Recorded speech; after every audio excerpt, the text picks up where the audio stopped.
I'm here in front of the Allegheny County Courthouse in downtown Pittsburgh, where, as you can see behind me here, protests have just broken out. About a couple hundred people just poured out of the courtroom after the ruling in the Michael Rosfeld case.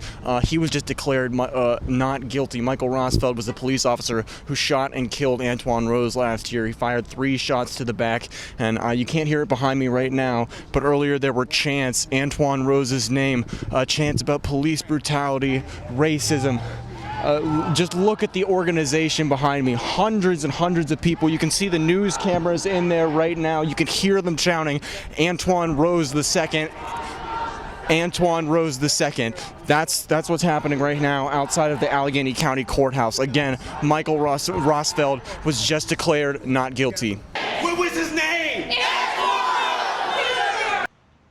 A quiet scene outside of the Allegheny County Courthouse this week erupted into outrage Friday night. As the verdict came down for former East Pittsburgh police officer Michael Rosfeld in the shooting death of Antwon Rose. No justice! No peace! No racism! Not guilty on all charges. For the family and supporters of the 17-year-old, a crushing blow. But they didn't take it sitting down. Instead, they stood up. It is our duty to fight for our freedom! It is our duty to fight for our freedom! It is our duty to win! It is our duty to win! Just minutes after Rosfeld's acquittal, courtroom spectators came pouring out of the historic Pittsburgh building, all united in song.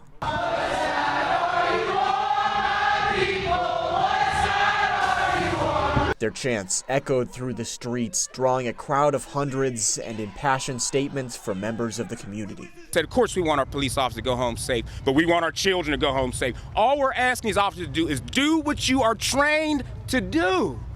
That's all. This is things that's been going on for decades. And we as a society, we have to stand up to it. I don't care what happened before. All I know is we have an unarmed African-American male dead. While protesters filled the city inside the courtroom, Rosfeld's defense attorney, Pat Tomasi, told the media that he was confident the jury of 12 made the right choice. But protests continued, shouts filling the cold air as organizers rallied around Antwon Rose, using his words to let both the city and the nation know what they were fighting for. Justice. I dream of life getting easier. I try my best to make my dream true. I hope that it does. I'm confused and afraid. Outside of the Allegheny County Courthouse in downtown Pittsburgh, reporting for UView, I'm Andrew Brinker.